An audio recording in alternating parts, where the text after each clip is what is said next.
The head of the Russian Foreign Ministry, Sergei Lavrov, seems to have gone too far with his statements that Europe is preparing for war. Today, NATO publicly threatened to wipe Moscow off the face of the earth if the Russians attack European capitals. In Belgium, they stated directly that they are ready to launch dozens of missile strikes on Moscow if Putin dares to attack NATO countries. And now Lavrov is already stating that Russia is ready to sign a non-aggression pact with Europe. Against this backdrop, Russians suddenly began calling themselves peacekeepers. The Kremlin believes that peace between Russia and Ukraine could supposedly come within a year, and that Washington and Moscow may be able to find a solution. And now, the special representative of the Russian dictator, Kirill Dmitriev, stated, "We are confident that we are on the path to peace, and as peacekeepers, we must do everything to make it happen." But you know, President Zelensky gave a much more accurate description of the Russians today. Russia has turned into the largest terrorist organization in the world.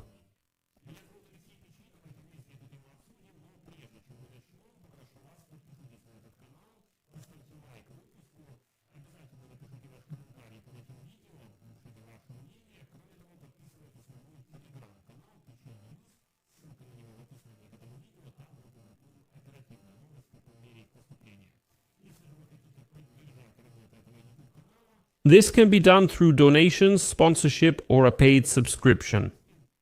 Check the video description for links and details to support Alexei Pechi's channel. Choose any format that is convenient for you. I will be grateful for any support you provide. Today, NATO said they're prepared to destroy Moscow if dictator Putin doesn't back down. The head of the Belgian Ministry of Defense, Theo Franken, warned Russia about severe consequences that will follow if it tries to strike European cities. Quote, "If Putin attacks Brussels with a missile striking NATO's core, we will then completely destroy Moscow." He also expressed confidence that the president of the Russian Federation would not dare launch a cruise missile at Belgium. Remember, Western intelligence has repeatedly warned that the Kremlin plans to attack NATO countries in the coming years.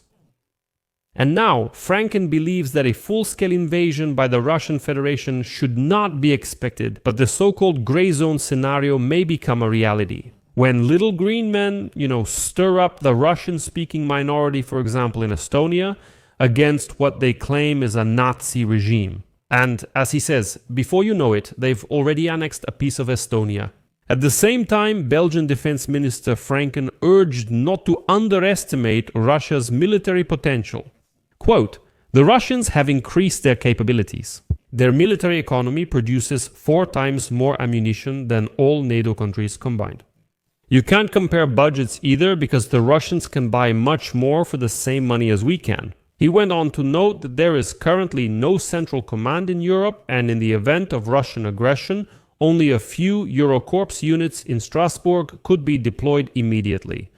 By the way, earlier, former United States Army Europe commander Ben Hodges also stated that NATO is ready to quickly destroy Russian military infrastructure in the event of an invasion of alliance territory. Next, I'll quote him, "If Russia attacked Poland in 2025 the same way it attacked Ukraine, it would be destroyed by NATO air forces and the alliance's ground troops. You can be sure that Kaliningrad would be eliminated in the very first hours. In the first hours, Kaliningrad would be gone, and all Russian facilities would be destroyed." And further, Hodges added that a similar fate would befall Russian military facilities in Sevastopol. But the Belgian Minister of Defense also made other, much more important statements. And now I suggest we take a look at them, because many people focused on that quote, but there were others as well. Theo Franken was asked, quote, "Trump is considering supplying Tomahawks with European money. The Kremlin is warning about a dramatic turning point. What do you think?" To this, the Belgian defense minister responds, quote, "Putin said the same thing when Finland and Sweden joined NATO, when we supplied tanks, F-16 missiles, and so on. The lesson is we can't let ourselves be threatened. Initially, we only dared to allow Ukraine to respond within its own territory because we were afraid of Putin's reaction. This prolonged the war because all supply chains passed through Russian territory. We need to strike them, and that's what we're finally doing. That was also a red line for Putin, and what did he do?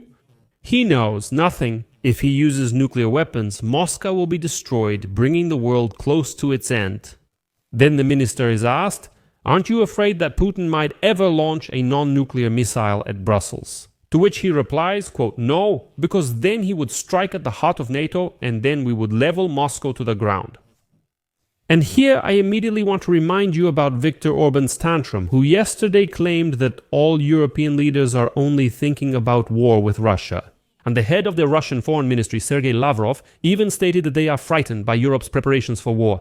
That's why Lavrov claimed Russia is ready to offer a non-aggression guarantee to European Union and NATO countries. Lavrov complained that in Europe, Russia is being indiscriminately accused of planning an invasion of NATO and European Union countries. Listen, that's very strange. Why is Russia being accused? We need to think about that. Well, maybe it's because that unwashed Russia in 2022 insisted it wasn't going to attack Ukraine, and then it did. Maybe it's because that unwashed Russia, represented by Putin, was shouting, "What are you talking about? There are no Russian troops in Crimea or Donbass," and then later admitted, well, yes, they were there. Maybe that's why, because Russians are simply liars, just pathological liars. But let me quote Lavrov. "We have repeatedly said that we had no intention and have no intention to attack any of the current members of NATO or the European Union. We are ready to formalize this position in future security guarantees for this part of Eurasia, which the European Union leaders are avoiding considering on a truly collective basis." So, once again, Lavrov. For some reason, he didn't mention that Russia repeatedly made similar statements about having no plans to attack before the full-scale invasion of Ukraine. Lavrov personally said, "No, come on, we guarantee we won't attack anyone," and then they attacked. Lavrov also added that no country or organization should claim regional dominance. Although, well, actually that's exactly what Russia is striving for, but fortunately the sphere of Russian influence is getting smaller and smaller here. Meanwhile, Kirill Dmitriev, the Russian dictator's special representative, claimed in Saudi Arabia that the Kremlin believes peace between Russia and Ukraine could come within a year. Washington and Moscow can find a solution. And next, I'll give you a quote from this Dmitriev. "We are confident that we are on the path to peace, and as peacemakers we must do everything to make it happen." Well, what kind of peacemaker are you, for God's sake? Today, dictator Putin declared that war is in the blood of Russians. What kind of peacemaker are you? This morning, the Russian army launched a missile strike on a children's hospital in Kherson. This is not a mistake, but a deliberate Russian strike targeting children, President Volodymyr Zelensky said today. I'll also quote him, "The Russians had to know where they were striking." This is a deliberate, conscious Russian strike, specifically against children, medical personnel, and the basic guarantees of life. Right now, Russia is the largest terrorist organization in the world, which not only prolongs a terrorist war, but also tries to do everything to prevent any opportunity to end this war from working. So I'll leave it at that. Share your opinion and conclusions in the comments under this episode. Subscribe to the channel, hit the bell, and don't forget to like. That's all. Take care. Goodbye, everyone.